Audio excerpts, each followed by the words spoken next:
right. So I want to start off for those of you who don't know me by just introducing myself. My name is Susan Alden, and often my husband is on this call as well. He's actually enjoying a little fishing trip with our boys, but I'll tell you how our passion for not only sharing wellness, but specifically gut health came into our lives. It's first and foremost a personal thing.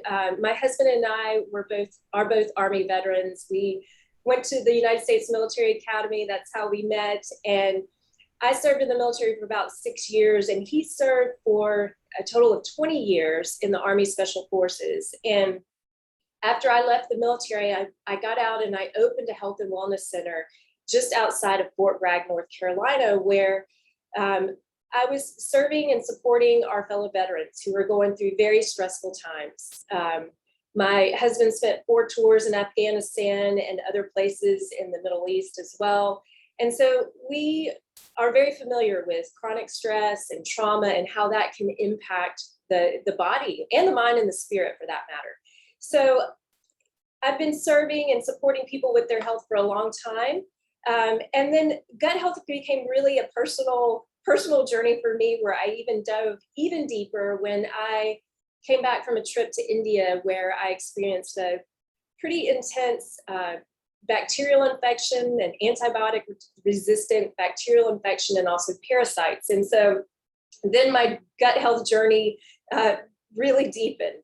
So let's start out with just understanding some of the basics, and that is that our gut health is foundational to our overall health. And if you're on this call, you probably already understand that that exercise and nutrition and sleep, those basic things are crucial to our overall health.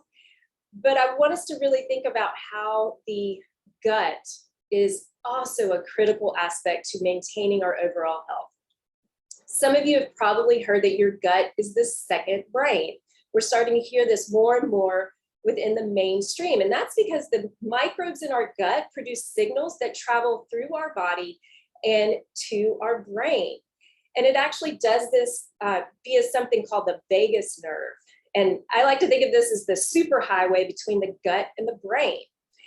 So I bring this out because there is something that impacts all of us each and every day to various degrees, and that's stress, right? And we're taking stress in through our eyes, through our ears, through our mind. Sometimes we're creating the stress for ourselves. And that stress is impacting our gut in a matter of seconds because of this vagus nerve, right? That is how fast it happens. In the blink of an eye, the brain sends signals to the gut. But because this is a bidirectional nerve, the interesting thing about it is that when we are experiencing stress over and over and over in our lives, it impacts our gut. And then our gut is also talking to our brain. So it can become this very challenging loop. And one of the things that you should know about your body is that your body has this, we call it, sometimes it's called the enteric nervous system, but that's connected to our gut, but it's also part of this nervous system, our autonomic nervous system, that has 2 parts. The fight or flight part of our nervous system, which is our sympathetic nervous system, and our parasympathetic nervous system, which is our rest and digest part of our nervous system. And I mention this because when you look at this image, look how every organ in the body is affected. It's affected by your nervous system and that communication between the gut and the brain. Sometimes we call this the gut-brain axis, right? Now, another interesting thing to note is that your gut actually produces neurotransmitters, such as serotonin, for example. Your gut is lined with 100 million nerve cells. That's more than in your spinal cord and your peripheral nervous system. And these neurotransmitters that are being created in your gut, like dopamine, norepinephrine, GABA, serotonin, these are so critical for your mood, for reducing anxiety, sustaining your concentration, your motivation, and various aspects of your emotional and mental health. So if you've ever been on antidepressants, you know that they often work by increasing serotonin. Well, here's the great news, right? Your gut produces serotonin. Specifically, it produces 90% of the serotonin in your body. So there's a great article in Psychology Today where a doctor says probiotics, not Prozac. We can actually, when we're feeding our microbiome, we can repair our gut health and thus our overall mental and emotional health. Now, it's another important aspect of our gut health to note that our immune system is also in our gut. 70% actually, some doctors say even higher, as much as 80% of our immune system is in our gut. And so again, that has to do with the immune cells that line the gut. And you can read many studies are coming out about how your gut microbiota impacts potentially COVID-19.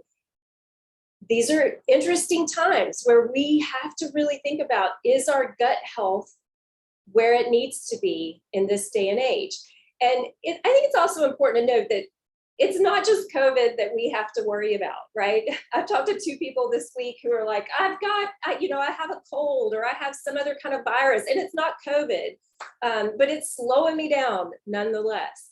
So, we're gonna get sick. I mean, that's the fact.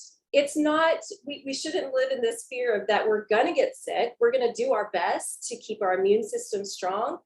I say this to you, that it's not so much about, do you never get sick? It's about, when you do get sick, can you recover quickly? Can you move through it quickly? Because sometimes that sickness is just supposed to slow us down, right? So if we go back to thinking about our nervous system, are we stressed? Are we overwhelmed? Sometimes it can be a pause. Okay, so just a few facts with regard to gut health. 74% of Americans have chronic gut health issues. And this comes from a study that was conducted by New York University Medical Center. And an interesting aspect of the study was that they also found that the majority of these people never share this information with their doctors. So we don't often talk about our poop, right? But yet it is a critical aspect to our health, and it can be a great sign of things to come. So look at this as a great, your poop is a great access point to understanding prevention and how you can stop things from happening. Let's not wait until we get some kind of diagnosis to really take a hard look at our gut health. Now, what are some of the contributing factors? Certainly there's some things that we didn't necessarily have control over: our mode of delivery at birth, infant feeding, our genetics. All of this impacts our microbiome. But the things that we do have control over, our diet, nutrition, are of course a big one. We are eating food every day, unless you're in a fast. And so what we're taking in has a big impact on how our gut is performing. Antibiotics and medication, that's another biggie. I did not grow up taking a lot of antibiotics. I think I can remember one time growing up and maybe another time in the military. However, even if you're not taking antibiotics, if you're consuming meat products, my dog is is making noise. Sorry about that. But even if you are not taking antibiotics, you don't take them regularly, you are still taking in antibiotics if you're taking in meat products, because 70% of antibiotics are sold for food production animals like dairy and meat. So that's an important thing to think about. And why are antibiotics a big deal? Well, remember, antibiotics kill everything. They're indiscriminatory between the good and bad bacteria in your gut. So if you have been on antibiotics for a long time, or you're not necessarily mindful of consuming meat products that are antibiotic free, you may have a lot of antibiotics in your system, and therefore maybe your microbiome is not as strong as you'd like it to be. And then of course, our lifestyle and stress and trauma, all of that has a big, big impact on the health of our microbiome. Now, if we've had some chronic gut health issues, we start to see bigger and bigger problems. These are some of the signs of poor gut health. Skin conditions are a big one for people. That is very connected to the gut, the health of your gut, even in the health of your liver, allergies, mood issues, autoimmune conditions, and of course, these diagnoses that you see here. Just think about when we talk about dis-ease in the body, and again, we're not just talking about the physicality of what we're taking in, but even that stress is impacting. Dis-ease in the body can create disease in the body. So my question for you is, are you feeling your best? Are you living life to your fullest? Or are you experiencing a lot of ups and downs, kind of a lack of consistency and energy in your mental and emotional and physical well-being? That's a question only you can answer. Another question only you can answer is what does your poop look like from day to day? So I'm a big, big fan. Those of you who know me know that I am all about looking before you flush, right? This is probably one of the greatest diagnostic tools ever. Just look before you flush, because your poop doesn't lie. The size, shape, smell, color, and consistency of your poop tells you a lot about your day-to-day health. All right. So hopefully your poop looks more like this guy in the middle. But, if we're honest, sometimes we have, or maybe a lot of times you have times where it doesn't look like this. And so that can be an indication of dehydration, malabsorption of your food, maybe even some kind of food intolerances. Another important thing is that you should be pooping 1 to 3 times a day. And yes, I did say 3 times a day. Some people think, oh my gosh, I'm doing well if I poop 3 times a week. But it is really important that you're eliminating each and every day. And so if you're not, hang tight, because we're going to give you some tools that you can integrate into your daily routine. But I want you to understand that what you're doing, I think it gives me, when we take something, when we do something, it gives meaning to it if we really understand what we're doing. So we're all we're doing here is we are working with our microbiome, that collection of microorganisms that live in us and on us to support our health. We have trillions of microbial cells in our body, and we have them all throughout our body, our mouth, our nose. We're talking specifically about gut health today, but just know that you have microbiome throughout your body, and it affects all aspects of your health, your cardiovascular health, your lipid metabolism, your immune health, your oral health, your brain health. It is really crucial. And your gut microbiome is as personal to you as your fingerprint. And so even if you're living in the same household with someone, your microbiome may be very, very, very different from the people that you are eating with and living with from day to day. So 97% of our genome is impacted by the choices that we make, right? In terms of what we consume, our diet, the water, even what we consume through energetically, right? Are you impacted by the stresses in your life? Can you shut some of those stressors out? Can you turn off the news? Can you, disconnect from someone toxic in your life, right? Those are also choices. Now, some of the things that are impacting us that we may have less choice in is the EMFs. Stressors that are, impacting us through our water, through our soil, things like this. But just know that all of that has an impact. And so, again, we can do something about this. And part of it is understanding your body. So just a little look at your colon here, your large intestine, your colon wraps around the small intestine. And if you think about this when you're eating, think about how your food has to move through all these little twists and turns, right? Your small intestine is about 22 feet long. Your large intestine is 5 to 6 feet long. And here's an interesting point that you need to understand about your microbiome. Most of your microbiome is in the lower digestive tract, specifically in your colon, right? I like to say this is where the dirty work happens.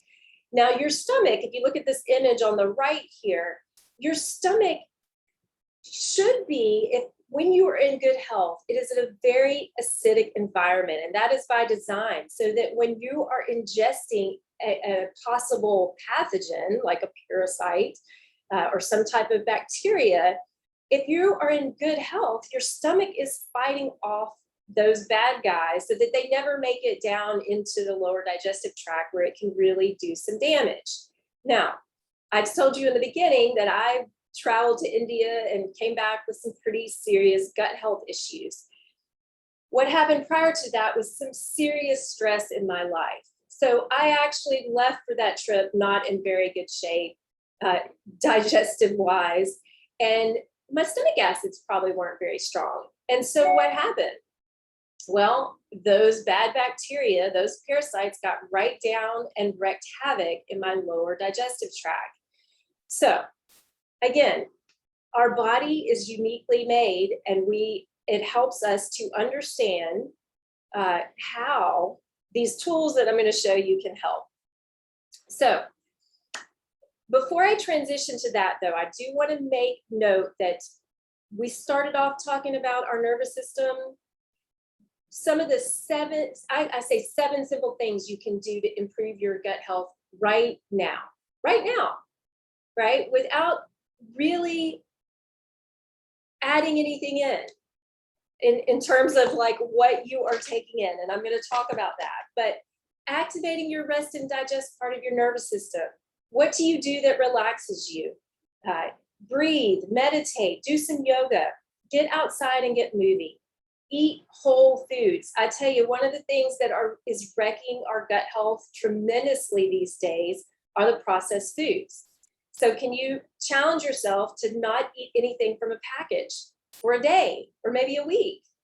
See how your digestive health changes. Getting more sleep is a big one, getting hydrated. And then if you are really having some chronic gut health issues, be mindful of the big three. I call it the big three, top three inflammatory foods: gluten, sugar, and dairy, right? So I like to talk about our gut health products in terms of the garden. And sometimes it's important to weed the garden. So cutting out gluten, cutting out some sugar, cutting out the dairy can help tremendously.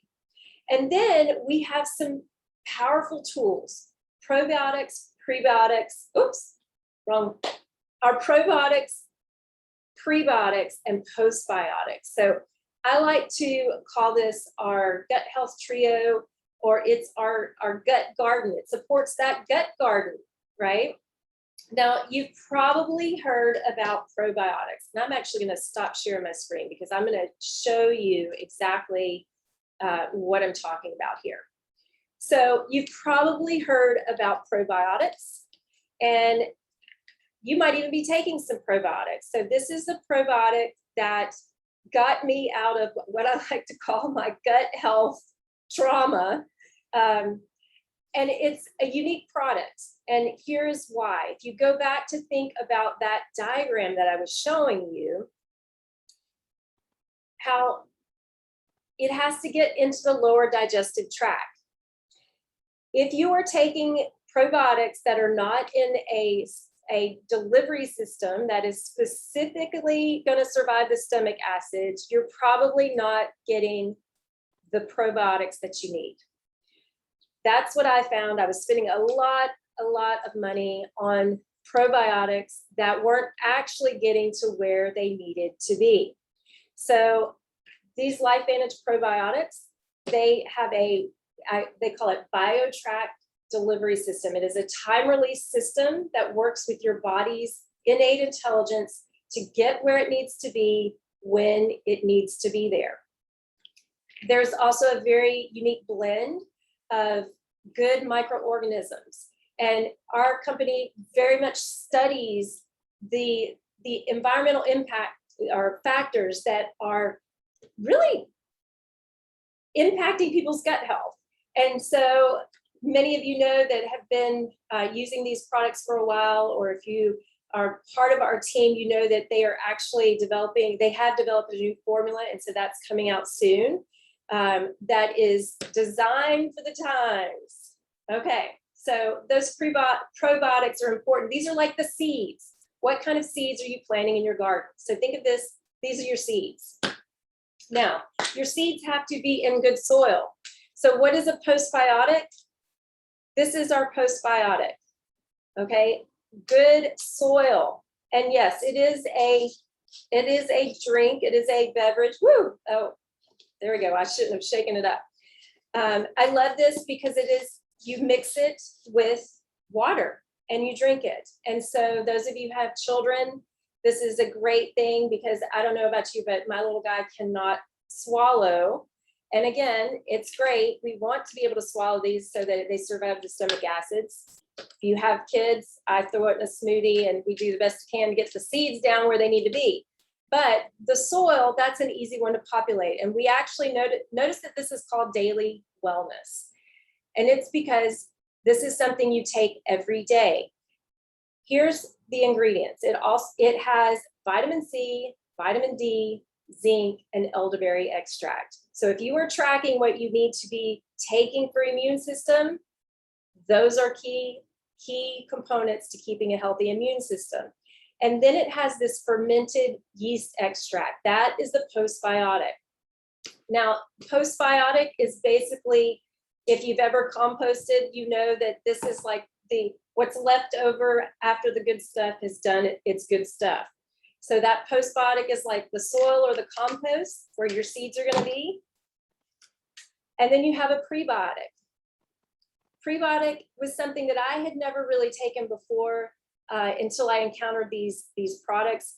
Yes, I was eating some prebiotic foods, and if you can, put in your favorite prebiotic food there, like seaweeds are a great prebiotic food. Chicory, probably most of us are not eating enough prebiotic foods. This makes it really simple. I can tell you most kids are not taking in enough prebiotic food. Prebiotics are like the fertilizer in your garden. Okay, so this is like the fertilizer. And again, it is a mix. You mix it in water, you can mix them together. This one tastes like elderberry tea because it's got the elderberry extract. This one has a bit of a citrus taste, and it is comprised of prebiotic fibers, insoluble fibers. And here's a great thing. If you are if things aren't flowing well for you, this is a really important product to take. So I hear a lot of people, they say, well, I'm taking probiotics and things still just aren't flowing like they should. That's because you need the fertilizer.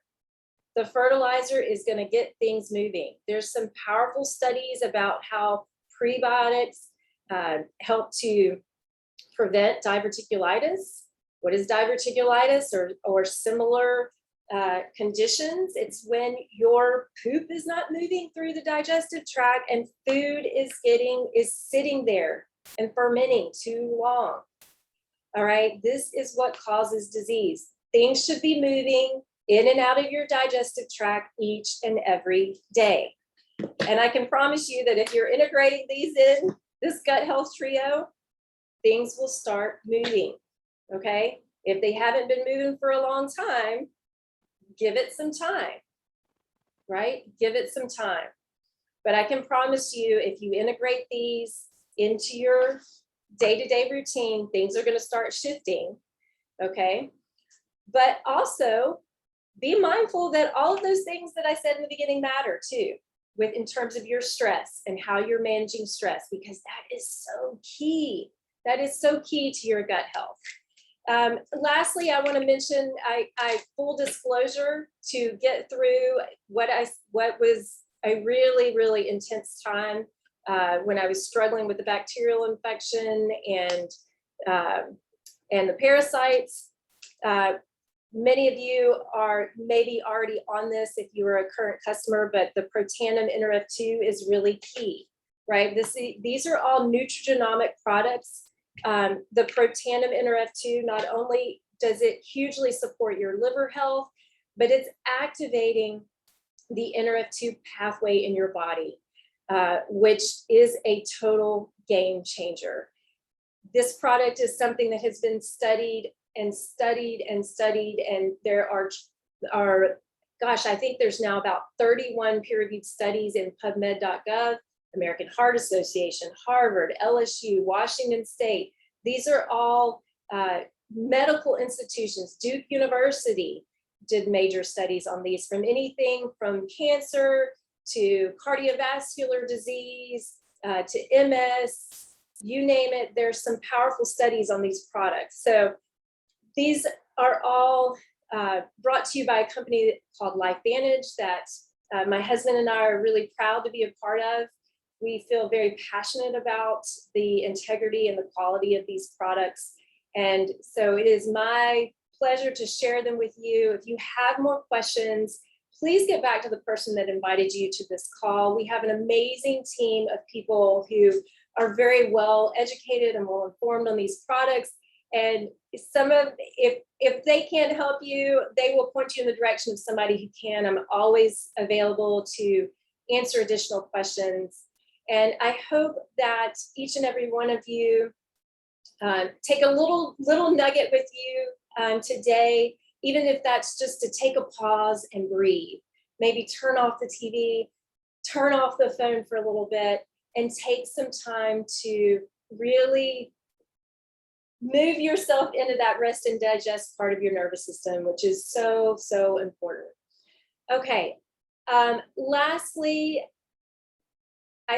usually my husband is sharing just a little bit, but I will just finish with this saying, if you are interested in joining our team and being a part of something really special that is changing the lives of people every day, and I don't mean that in a slight way, but we have an amazing team of distributors, and we would just be honored to have you on this journey.